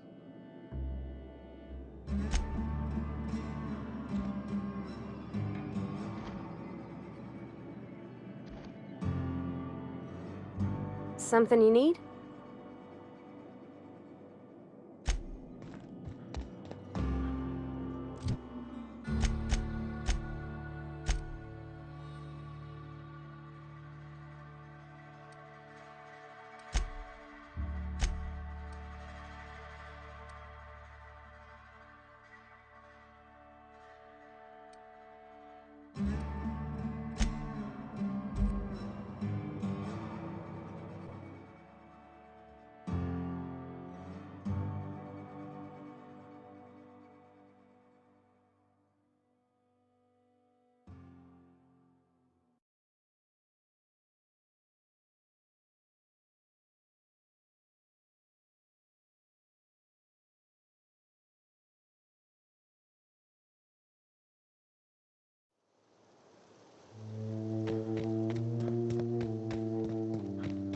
Is this your ship?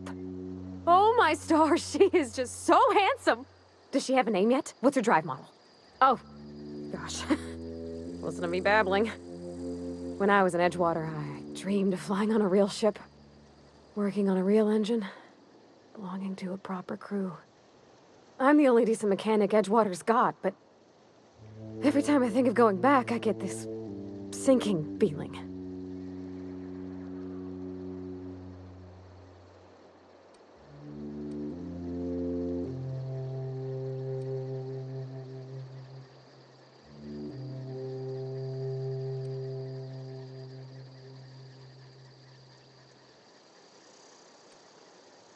I worked on the occasional supply coach in need of repairs. Once I built a little model craft out of spare parts, but Mr. Tobson found out and I had to take it apart. I want to ask you something, and you can say no. But can I come with you? I could tend to your engine. I know my G-valves for my catalyzers, and I can keep your ship singing. And if you ever need a pair of eyes watching your back, I can do that too.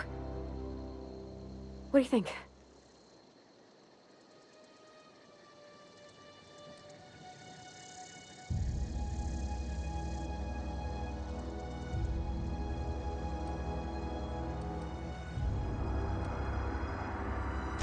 Yeah, I've been thinking about that. Edgewater was on the verge of collapse before you showed up. You sent them power, and now the town might see another season. All this time, you've been determined to get your regulator back, get your ship up and running, and cut a path out of this place. And well, I want in.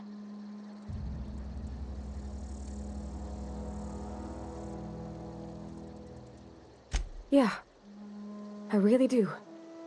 My whole life's been small. I realized that when you walked into town. I've been seeing the same faces every day, the same sky, the same stars. Then I saw this ship. This gorgeous, stately lady with her eyes turned skyward, and I made up my mind to come along with you. Yes! I mean, thanks. You won't regret this, mister. Captain. I can call you Captain now. Ha! I got a captain.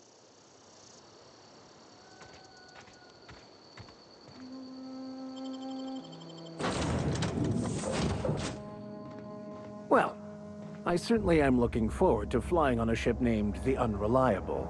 I'll just head upstairs and claim a room.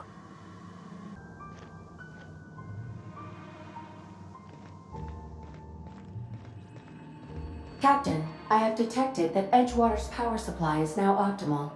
I applaud your willingness to invest your time in the local community. What can I do for you, Captain?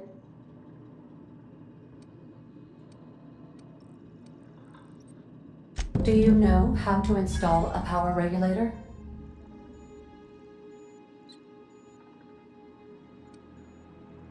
Step 1. Pick up your power regulator. Step 2. Approach the terminal located in our engine room. Step 3. Insert power regulator. Step 4. Celebrate. Our engine room is located behind you. Across the cargo bay, up the ladders.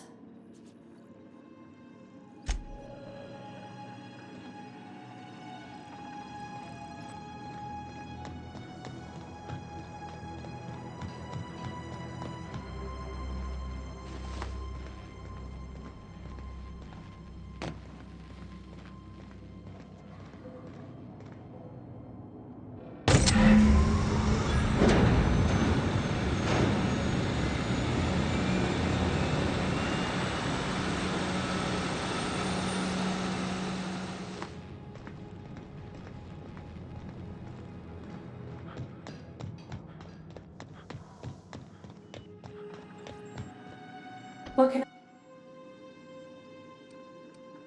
All systems are operating within acceptable parameters.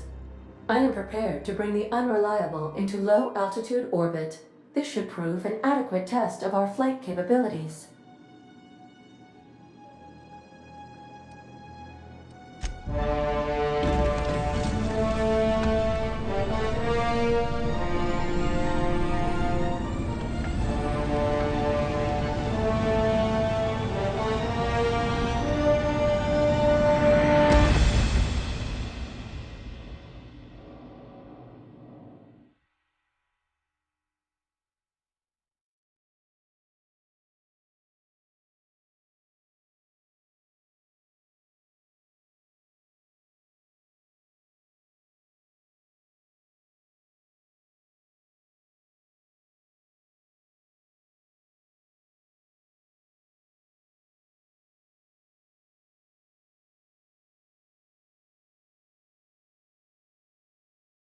We have received a communication request from Dr. Phineas Wells. Aha, there you are. Hale and hearty, and captain of your own ship. I see you're putting the Unreliable to good use. Shame about her former captain. Horrible way to die. How are you feeling, by the way? I lost track of you in that cave back there. Experiencing any, unnatural drippage? Perfectly normal side effect of thawing, I assure you.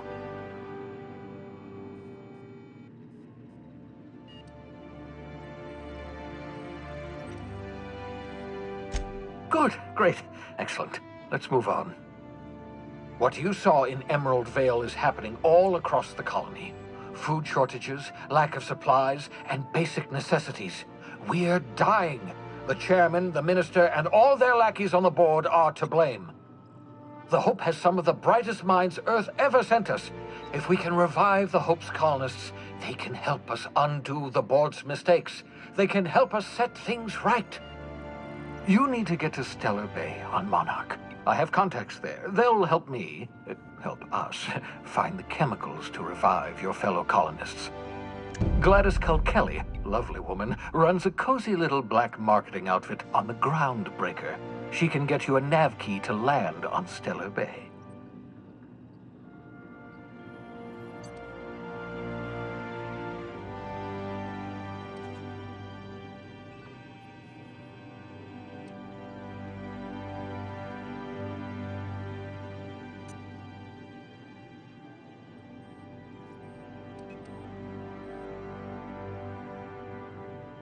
Gladys and I have been doing business for years. Her smuggling credentials are unimpeachable.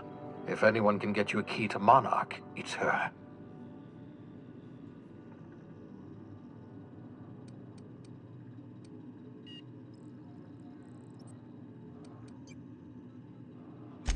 In theory, I suppose you could land your ship in Cascadia, and in theory, I suppose you might survive the experience. Cascadia is utterly seething with dangerous, highly aggressive creatures, more than capable of tearing you limb from limb. You'd have to be a lunatic to land in Cascadia, and I'm reasonably certain I tested your brain for incipient signs of insanity. Trust me, talk to Gladys Kelly.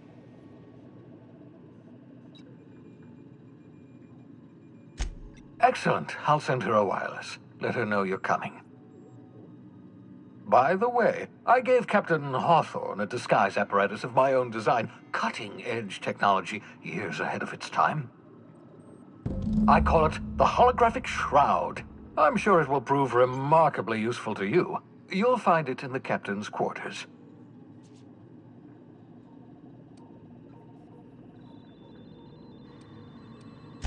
Marvelous device. I'm quite proud of myself. The shroud changes the user's appearance to mimic that of another. It has limits, first-generation technology, you see, but promising. Exciting to see it in use at last. Very simply, the holographic shroud uses biometric information contained on standard identity cartridges to generate a holographic projection around you.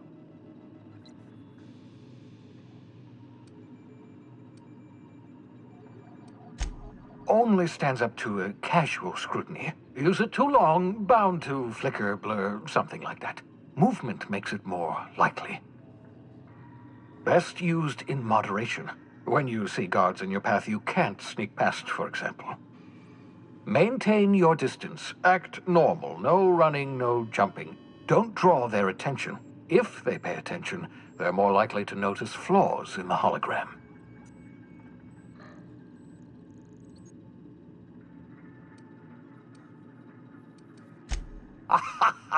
A change of clothes. What is this? Some old spy serial? What inattentive and brainless guard would be fooled by such a shabby disguise? The holographic shroud masks not only your clothes, but your face and fingerprints. It modulates your voice and sweetens your breath.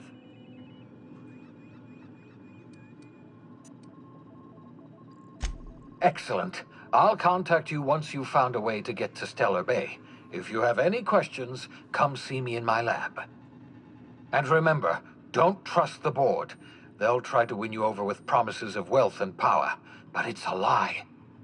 The board's only interested in filling their own pockets. If we don't put a stop to them, they're going to run this colony to the ground. Transmission ended.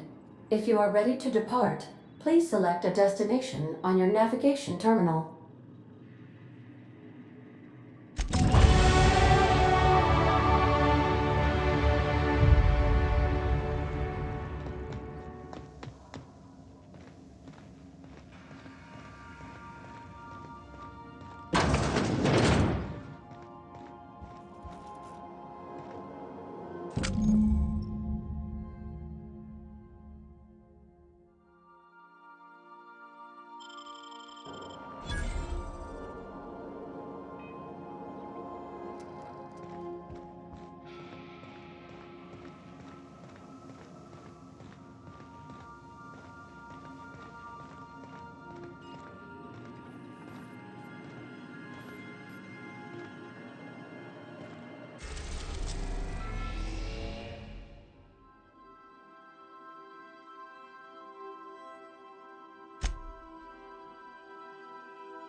Destination reached. The Groundbreaker.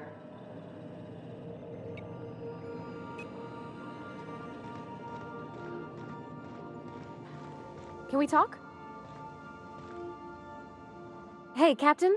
I heard that Groundbreaker's got a real good engineer. A lady named Junlei Tennyson?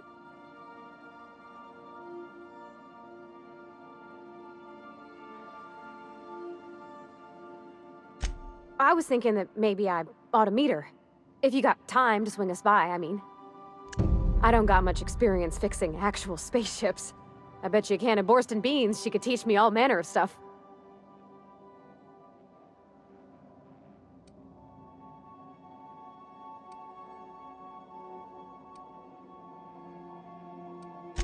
Gosh, no, Captain. I aim to stay so long as I'm welcome. I figured Junlei and I could confabulate over wireless, or by message. And maybe when we put into Groundbreaker, I could stop by to visit her sometimes. But only when you don't need me with you.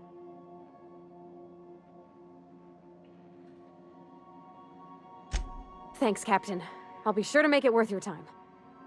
Did you want to talk about something else?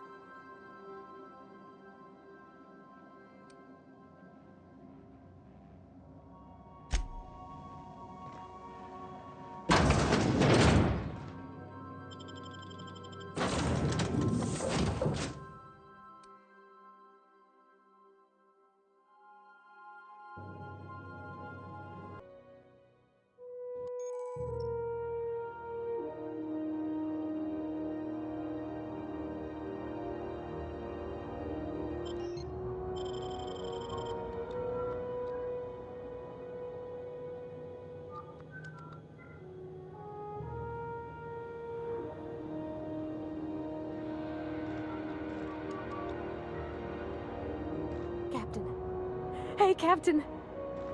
I'm in space. I never thought I'd be able to say that.